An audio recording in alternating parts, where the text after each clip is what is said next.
시청자 여러분 안녕하십니까. 지금부터 전옥현의 안보정론을 시작하겠습니다. 벌써 8월 27일 새벽 1시가 다 돼갔는데요.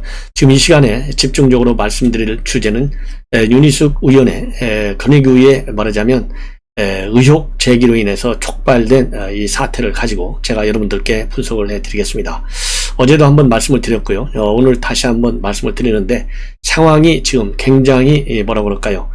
여야 간의 핵심적인 그 논쟁 이슈로 지금 변해가고 있어요. 그러니까 여당은 여당 특유의 뭡니까? 항상 우리 야권에 대한 공세 일변도 믿거나 말거나 이제 공세하는 식으로 나오고 있고요. 그야말로 이 여당 대표인 송영길 대표에서부터 시작해가지고 심지어 양이원영 자기 모친 지분 쪼개기 의혹까지 받았던 그런 양이원영 비례대표에 있었기 때문에 출당이 됐죠. 그런 이 양이원영까지 나서서 지금 비판하고 있어요. 그야말로 내로남불식 비판을 하고 있는 여당이고요. 야당은 이준석 대표에서부터 시작해가지고 초선 의원에 이르기까지 이걸 가지고 뭘 사퇴하냐, 사퇴하지 말아라, 사퇴를 줘봐라 이렇게 하고 여당에서 끼워 맞추기로 그야말로 이 부친의 의혹까지도 제기한 그 의도를 이해할 수 없다 이렇게 해서요. 정면으로 충돌하는 국면으로 가고 있고 이러는 가운데 이제 의혹이요. 지금까지는 이 부친 의혹이 있었는데 결국은 무슨 내부 정보를 이용한 것이 아니냐 또 이 차명 의혹까지 나오고 있고 그 다음에 KDI가 이제 세종으로 이사를 갔지 않습니까? 그러다 보니까 윤희숙 의원이 특공을 받은 걸로 그렇게 지금 보도가 되고 있는데요. 특공은 왜 받았느냐? 시세차 2억이 넘는다. 이제 특공 이 아파트 공급받은 것까지 의혹이 지금 확산되고 있는 상황입니다. 그렇기 때문에 윤희숙 의원은 내일 이제 뭐 날이 새면 오늘이죠. 8월 27일 오후에 기자회견 준비를 하고 있다. 이 보도까지 나와 있고요.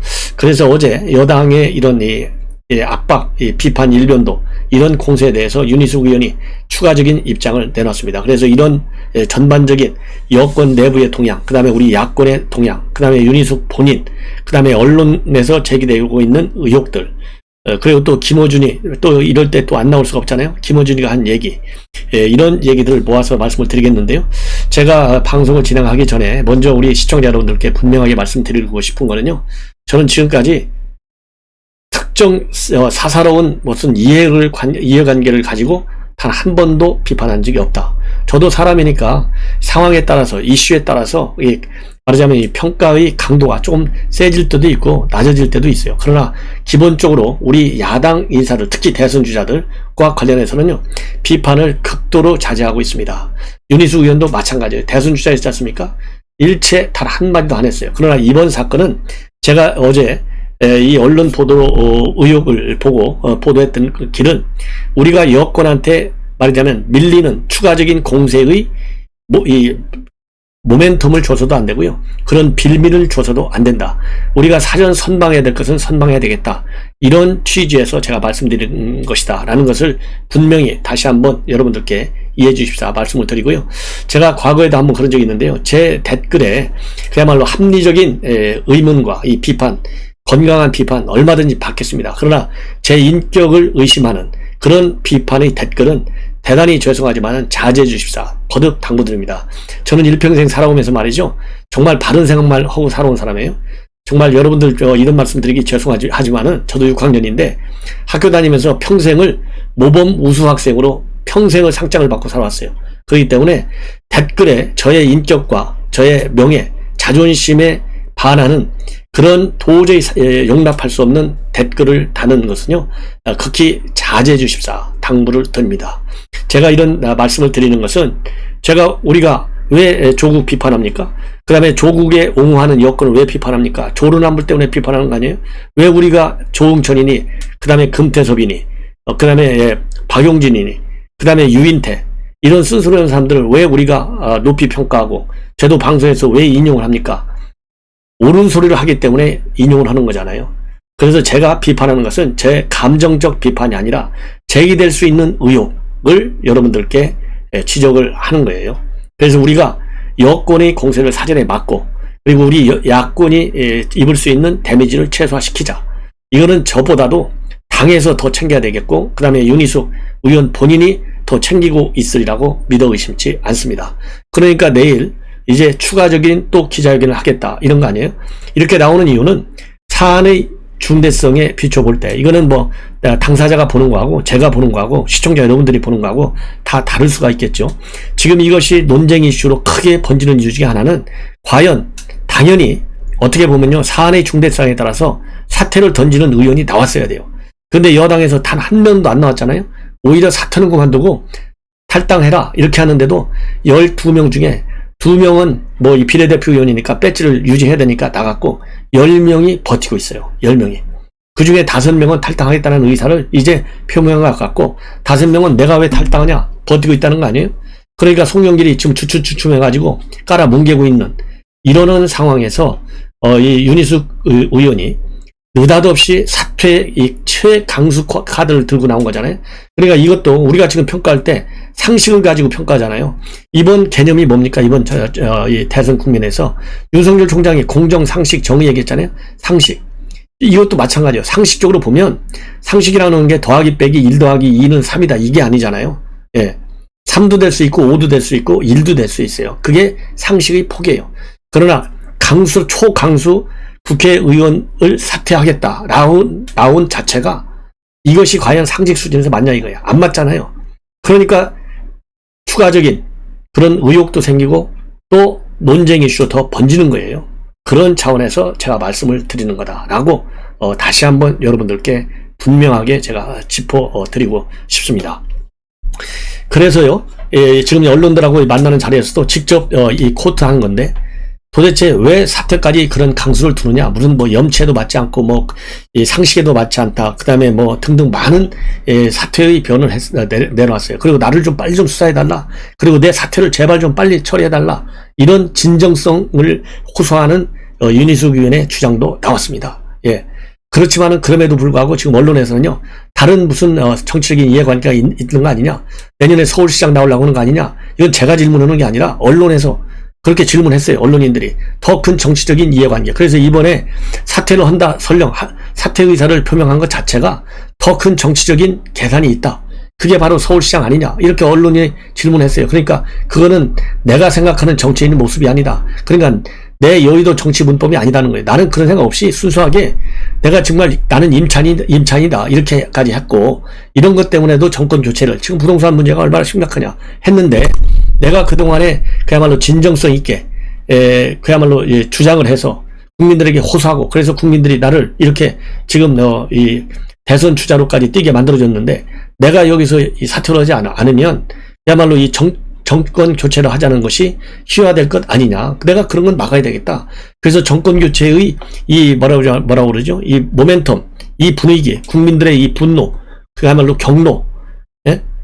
이런 거는 그대로 살려가지고 정치 교체에 이룰 수 있는 화력으로 지원하겠다. 그러려면 내가 사퇴해야 되는 거 아니냐. 이런 의사를 표명했어요. 그거는 뭐 그 일리가 나름대로 있어요. 나름대로. 그러나 그거 하나만 갖고서 사퇴를 할 수 있겠느냐. 이러니까 언론에서 당신 서울시장 나오려는 거 아니야? 이렇게 질문을 하니까 노 절대 아니야. 그거는 나는 그런 정치인이 아니야. 이렇게 딱 단도직입적으로 부인을 했지 않습니까? 이런 여러 가지 측면을 고려하고 지금 연합뉴스 보도를 보면요. 다른 일부 또 뉴스에서도 그렇지만은 이거 자칫 잘못하면 이준석 대표, 윤희숙 의원 눈물 흘렸잖아요. 눈물 흘리는 거 저도 참 마찬가지로 그걸 좋아하는 사람이 누가 있겠어요. 야, 이건 너무 희생이 큰데 아까워할 수 있겠죠. 그러나 지금 일부 언론 보도에서 보면 이번에 이제 이준석 대표, 그 다음에 야당에서 전부 다 사퇴하지 말라. 아까도 말씀드린 대로 초선 의원에 이르기까지 대선 주자에서부터 시작해갖고 하고 있는데, 만약에 추가적으로 말이죠. 이 특별 공급 받은 문제, 그 다음에 여러 가지 또 이런 이번에 제기되고 있는 내부 정보 이용 문제, 차명 의혹, 뭐 이런 거 제가 보기에는요, 잠시 후에 말씀드리겠지만은 JTBC에서 부친의 육성 녹음까지 따서 오늘 단독 보도를 했어요. 그러니까 딸한테 얘기 안 했다. 이렇게 돼요. 그러니까 본인이 아버지한테 듣지 못했다. 아버지도 딸한테는 얘기 안 했다. 그러면은 출가 외인 뭐 연좌제냐 이런 얘기가 나오는데, 어제 제 댓글에도 연좌제 얘기 나왔어요. 제가 연좌제 그걸 따지라는 게 아니에요. 제가 질문하고 하는 것은 지금 우리 국민들 상식 수준에서 제기될 수 있는 의혹을 제가 짚어드리는 거예요. 오늘 벌써 지금도 나오잖아요. 그러니까 결혼 출가 외인이라고 하잖아요. 아니, 뭐, 우리 세대도 출가 외인이에요. 여성은. 미안하지만. 그렇지만은 30년을, 지금 떨어져 살았다. 30년을 그러니까 이제 결혼하니까 호적을 분리해서 살았다. 그러면서 최근까지도 아버지의 경제 활동에 대해서는 아는 바가 전혀 없다고 그렇게 돼 있어요. 그러면 자, 부모 자식 간에 아무리 출가 외인이라고 하지만 한 8억여 원의 투자를, 그것도 세종시에 KDI가 있는 데서 자기 딸이 근무하는 지역, 더군다나 세종시 땅값이 계속 올라가는 지역인데 거기에 8억여 원을 투자를 하면서 딸한테 야, 나 이거 괜찮냐? 이거 상식적으로 말이죠. 실제로 뭐 아버지가 TV까지 인터뷰에서 그런 일 없다, 그리고 본인도 아니다 그러니까 믿을 수밖에 없겠죠. 지금 뭐 수사를 통해서 확인이 되지 않는 이상은. 그렇지만 상식적인 눈높이에서 볼 때 그야말로 서울에 사는 80살이 된 80여 세의 부친이 세종시에다가, 그것도 농사를 지어보지 않은 분이 농사를 짓겠다고 땅을 사면, 야, 나가 그거 말이야, 응? 세종시 딸리지 그래도 1년에 한 번은 갈 거 아니에요. 한 번도 안 간단 말이에요. 그러니까 그게 의혹이 되는 거예요. 아버지가 경제활동에 관해서는 얘기 단 한마디도 안 한다. 이게 과연 상식적으로 볼 때 이해가 가냐 이거예요. 이런 의혹이 있으니까 당신 정치적인 계산이 뭐 있는 거 아니야? 이런 얘기가 들고, 저는 여당에서 제기하는 의혹은 이건 진영 논리, 그야말로 대선을 앞두고 있는 정치 공학적, 선거 공학적 차원에서의 의도적 공세라고 봐요. 저 여당이 하는 거 아닙니다. 제가 제일 먼저 그랬잖아요. 왜 권익위는 딱 12명으로 숫자를 맞췄냐. 여기에 꼼수가 있다. 이거를 우리가 경계해야 된다. 제가 방송에서 맨 먼저 얘기했어요. 그런 것처럼 여기에 윤희숙이가 끼어드는 거 아니냐. 이런 의혹도 들어요. 충분히. 그럼에도 불구하고 그렇게 강하게 아버지의, 그러면 부모 자식 간이 아니죠. 상식적인 눈높이에서 보면 어떻게 아무리 출가 외인이라 해도 전화라도 하고 만나기라도 하고 전화 어머님을 모시고 살았다는 거 아니에요? 이거 본인이 밝힌 얘기예요. 그런데 한마디도 안 하고 살았다. 이게 좀 의심된다. 예. 그래서 지금 나온 얘기를 보면, 그리고 더군다나 오늘 노컷 뉴스에서 말이죠, 이 제부를 또 이 문제를 제기했어요. 제부. 그래서 이 제부가 뭐 최경환이 비서실장을 했다, 이 비서관을 정책 보좌관을 했다, 그러면서 개발 정보를 이용한 것이 아니냐, 이런 데까지도 지금 이제 이 의혹이 확산되고 있어요. 의혹이. 그래서 청와대에서 근무했고, 그래서 뭐 실세고, 또 최경환 장관 정책보좌관 했고, 정책보좌관 끝나자마자 바로 말하자면 이제 자기 동생의 남편이잖아요. 제부. 그러니까 이제 장인인 것이죠. 장인이 땅 산 거.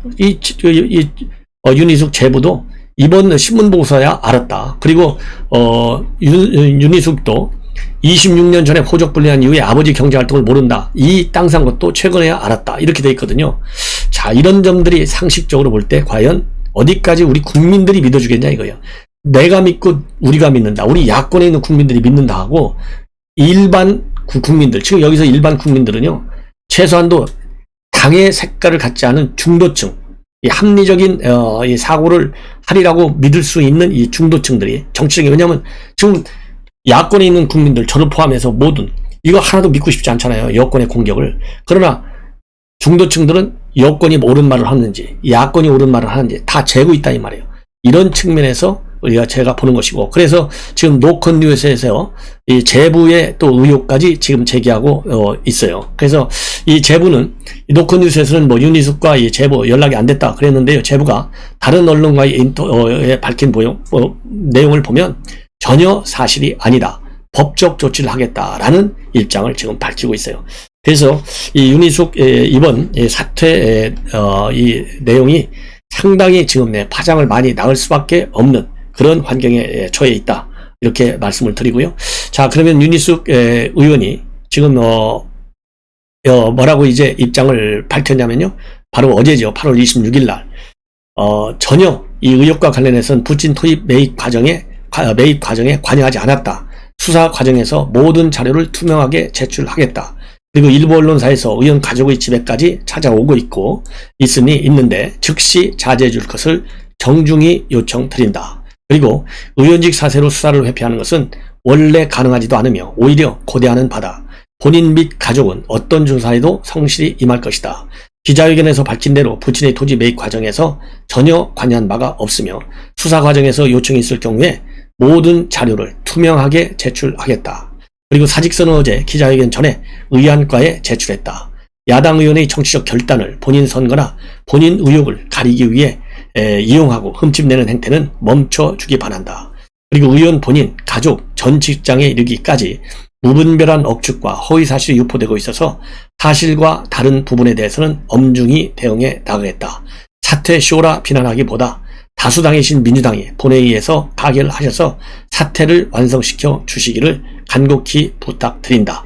자, 이 내용 아주 잘 돼 있어요. 그렇기 때문에 지금 얘기한 대로 이 사퇴를 최종적으로 국회에서 표결을 통해서 한다고 하는데 이것이 될지 안 될지는 이제 모르겠으나 지금 이미 정청래 의원이 어제 얘기했어요. 정청래가 뭐라고 하냐면 사퇴하기 그렇게 쉽지 않아. 마음대로 못해. 안 될 거야. 이 얘기를 했고요. 지금 언론에서도 사퇴 이건 안 될 것이다. 예, 왜 그러냐. 만약에 윤희숙 의원을 사퇴시켜버리면 여당에서는 이보다 더 심한 투기 의혹들이 많이 있는데 그럼 그 사람들 탈당도 못 시키고 있는 주제 아니겠어요? 그러면 여당은 더 비난을 많이 받을 수밖에 없죠. 그야말로 내 식구 챙기기. 그렇잖아요? 내로남불의 전형인 거죠. 그러지 않아도 지금 여당 내로남불이 지금 한두 개입니까? 예. 그렇기 때문에 더 큰 폭탄을 맞는다 이거예요. 그래서 여당에서는 이미 정청래를 통해서 정청래가 얘기한 대로 이거 절대 사퇴 안 시켜. 이런 지금 이 보도들이 많이 나오고 있는 거예요. 그리고 또 이제 어제는 뭐라고 얘기했냐면요. 이 사퇴의 변, 일종의 염치와 상식의 정치를 주장해온 내 신의를 지키는 길이다. 그러면서 이번 대선의 최대 화두는 현 정부의 부동산 실패와 내로남불 행태다. 그 최전선에서 싸워온 제가 정권 교체 명분을 휘하할 빌미를 제공해 대선 전투의 중요한 축을 허물어둘 수 있다는 위기감을 느끼지 않을 수 없다. 문재인 정부와 최전선에서 싸웠던 제가 책임을 다하는 모습이 정권 교체를 열망하는 당원께 보답하는 길이다. 그리고 이 부친 땅과 관련해서요. 아버지가 은퇴 후에 농사 지으려 샀지만 어머니 건강이 갑자기 악화돼서 농어촌 공사를 통해 임대차 계약을 했다. 이렇게 밝히고 있어요. 그리고 JTBC 오늘 단독 보도를 보면요. 이 부친하고 인터뷰를 했어요. 부친이 한 얘기만 제가 여러분께 말씀을 드리겠습니다. 토지 구매 경위와 관련해서요. 투자할 때를 모색하다 보니까 신문을 보니까 건물이 나와 있더라고. 방이 8개더라고. 방 8개를 임대료 방세 받으면 먹고 살겠다. 그래서 그걸 보러 갔어요. 그러니까 애초에는 투자 건물을 알아보러 갔다가 우연히 해당 농지를 듣게 됐다. 이런 취지가 아니겠어요? 그래서 또 추가적으로 이 아버지가 뭐라고 했냐면 땅을 사면 앞으로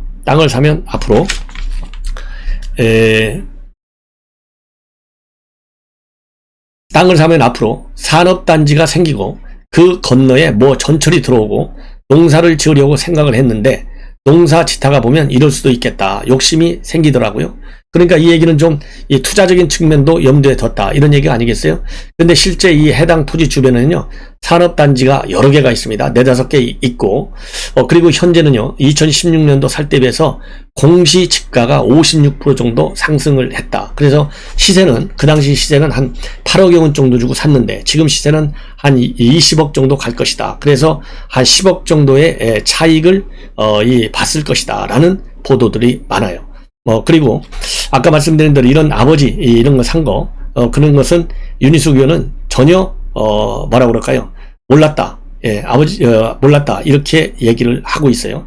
자, 그래서 지금 이것이 아까 말씀드린 대로 이 산단과 연결시켜서 이게 내부 정보, 왜냐면 내부 정보를 이용한 것이 아니냐 이렇게 얘기하고 있는데요. 이 산단은 지금 TV 조선에서도 이걸 직접 현장 취재를 했어요. 보니까 주변에 한 4개 정도가 있는데 4-5개. 그 중에 대부분이 다 민간이 말하자면 개발하는 것이고요. 딱 하나만 국가산단만 정부가 하는 건데 이거는 이 아버지가 산 이후에 산단으로 지정이 됐다. 이렇게 보도를 하고 있어요. 그러니까 내부 정도 이용할 가능성이 좀 희박하다. 이런 이 보도를 TV조선에서는 하고 있습니다.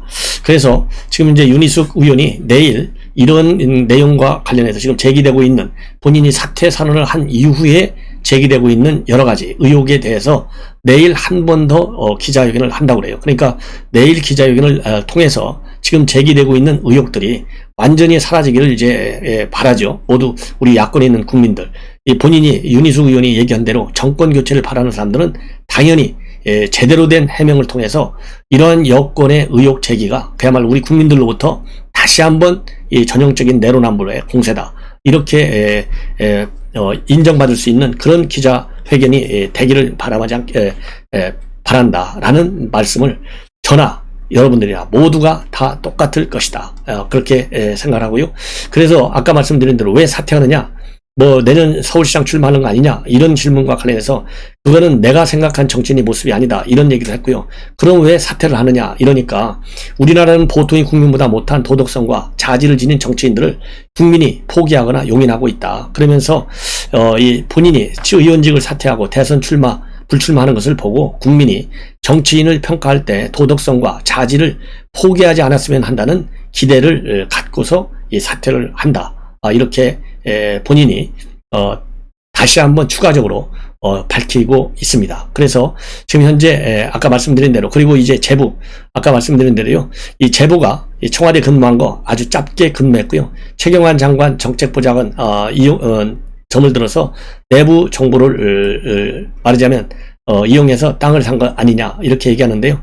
청와대 근무 경력도 짧고 그 다음에 그러니까 2013년도 2월 말에 국정기획수석실에 행정관으로 들어갔다가 3월 말에 사표를 하고 나왔다고 합니다. 그리고 최경환 장관 정책보좌관도 1년 반 정도만 하고 나왔다는 거예요. 그래서 뭐라 그럴까요? 이 노컷 뉴스가 너무나 자기를 갖다가 엄청난 인물로 만들어놔서 정말 당황스럽다. 그리고 장인어른 이번에 세종시 전의면에 농지를 매입했다는 사실도 이번에 처음이야 알았다, 이렇게 밝히고 있어요. 그래서 이런 터무니없는 억측 보도와 관련해서는 명예를 심각하게 훼손하는 악의적 왜곡 보도이기 때문에 법적 대응도 불사하겠다, 이렇게 밝히고 있습니다. 그리고요, 지금 여당 의원들의 뭐라고 그럴까요? 이 비판을 위한 비판도 굉장히 많아요.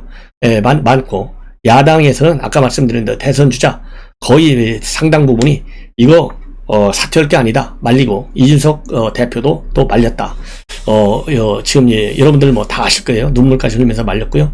그 다음에 정의당에서도 똑같이 민주당 이중대 비슷한 일을 많이 하잖아요. 물타기도 모자라서 피해자 코스프레를 하는 것이냐, 이렇게 비판하고 있고, 이럴 때 또 김어준이가 안 나올 리가 없잖아요. 김어준이도 또 왜 희생자인 척 화를 내냐, 야당 타협이라는 주장은 이해할 수 없다, 뭐 이 뻔한 얘기들이죠. 이렇게 비판을 하고 있습니다. 자, 그래서요, 지금 이제 내일 다시 한번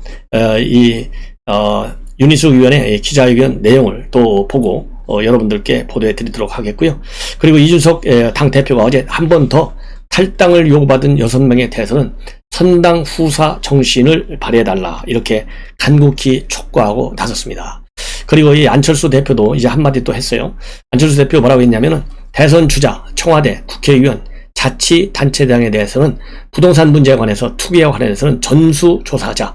그래서 국민권익위는 수사권이 없어서 조사에 한계가 있으니 정부의 합동특별수사본부 차원의 일괄 조사가 필요하다. 이제 거대 양당은 윤희숙 의원의 사퇴가 쇼냐 아니냐 하는 주제로 정치극장의 무대를 옮기고 있다. 그러면서요, 의원들에게 권익위 조사에서 부동산 의혹이 있다면 수사기관에서 사실관계를 가리고 결과에 따라 조치하면 될 일이다, 이렇게 밝히고 있습니다. 그러면서 이번 기회에 강제 조사권이 있는 국가기관이 수사하고 그 결과에 따라 당사자들은 법적 윤리적 책임을, 각 당은 정치적인 책임을 지는 것이 확실한 해결 방법이다, 이렇게 주장을 하고요. 또 이 고위공직자 재산 신고 관련 제도도 차기에 이번 기회에 좀 고쳐야 되겠다, 이런 입장을 내놓고 있는데, 합동수사본부에서 이러한 국회의원들 전수조사된 거 전부 다 수사하자, 이런 제안은 저도 어제 밤에도 얘기를 했는데요. 이 안철수 당대표의 생각도 저와 생각이 같고, 아마도 상식적 높이에서 볼 때 국민 여러분들도, 제 방송을 시청하시는 여러분들도 비슷한 생각을 가질 것이다 라고 믿습니다. 그리고 민주당에서 제기하고 있는 KDI 재직 시절에 이 특별 공급받은 이거는요, 그러니까 KDI 여러분들 아시잖아요. 홍릉에 있었잖아요. 그런데 이게 공공기관 이전 정책에 따라서 2014년도에 세종시로 올라갔다고 합니다. 그래서 세종시로 이게 올라가니까 지금 강준현 민주당 원내 부대표가 국회 소통관에서 기자회견을 어제 갖고 문제제기를 한 거예요. 그러니까 이거를 좀 뻥튀기 해야 되니까 페북이나 이런 데 통해서 입장을 한 게 아니라요, 기자회견까지 가져서 이거 특별공급제도로 시세 차익을 남겼다. 그래서 윤 의원이 KDI에 재직 중이던 2014년 이전 기관 특별 공급으로 세종시 아름동에 있는 아파트를 2억 4,500만 원에 분양받았는데, 2020년 국회의원이 된 윤 의원은 이 아파트를 전세를 주고 서울에서 살았으며 임차인 코스프레로 일약 스타덤에 올랐다. 이후에 세종이 특별공급받은 아파트를 소유하고 있다는 사실이 알려져 비판을 받았고 이 아파트를 매각해서 2억 3,500만 원의 시세 차익을 남겼다. 그리고 실제로 세종 아파트에 살았는지는 이 별도 확인이 필요하다. 그렇지만 시세 차익을 얻은 것은 사실이다. 이거야 뭐 세종뿐이 뭐 아파트 가격이 얼마나 많이 올랐어요?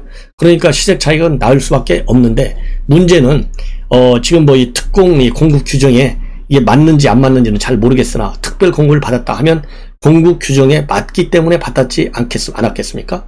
그러니까 1가구 주택이 있더라도 받았겠죠. 왜냐하면 성북구에 아파트 하나가 있는데 그건 그대로 가지고 있으면서 세종시에서 특별 공급을 또 받았거든요. 그러니까 2가구 주택이 된 거예요.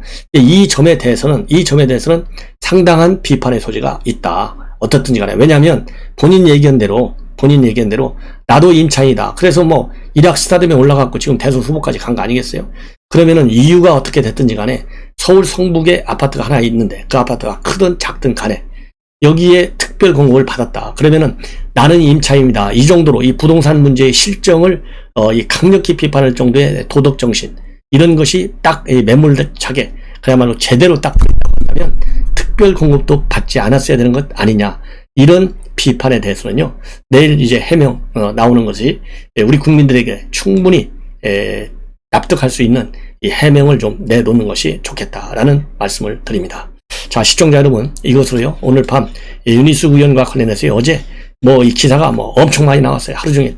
그래서 이거를 이제 모아서 정리해서 최종적으로 윤희숙 의원이 내일 기자회견을 한다는 거. 그리고 오늘 너무나 억울하다는 거. 그러니까 본인은 정말 지금 핵심은 그거예요. 내가 딸이고 시집을 갖고 아버지하고 한 30년 가까이 말하자면 이제 분리돼서 살아왔는데 내가 왜 아버지까지 책임을 져야 되느냐. 이거는 잘못됐다. 여기에 대해서는 많은 사람이 동의할 거예요. 저도 동의합니다. 그러나 거기에 사소한 한 가지의 의혹도 있어서는 아니 되겠다라는 그런 취지의 말씀이다 라고 하는 것을 다시 한번 강조하고요.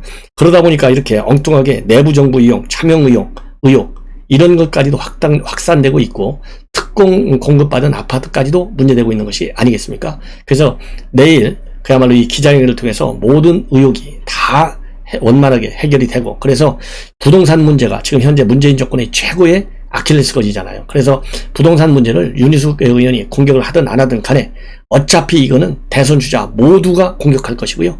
특히 지금 이재명이가 기본소득 시리즈, 기본주택 이런 걸 내놔가지고 오히려 이재명한테도 많은 비판이 지금 가고 있지 않습니까? 그렇기 때문에 이거는 누구의 독점적 이 비판 소재가 아니다. 우리 야권에 있는 국민 모두 정권 교체를 바라는 국민 모두가 그리고 플러스 알파의 국민들마저도 현 문재인 정권의 부동산 실책에 대해서는요 더 얘기하지 않더라도 그냥 뼈가 사무치도록 다 안다. 이 전제하에서 추가적으로 우리가 공세할 수 있는 그런 소재 그리고 이 공세 전략의 방향성을 찾아야 되겠다. 이런 말씀을 드립니다. 자, 시청자 여러분께서요 제 방송의 취지 오해하지 않고 들어주실 것을 다시 한번 부탁을 드립니다. 대단히 고맙습니다. 편안히 주무십시오.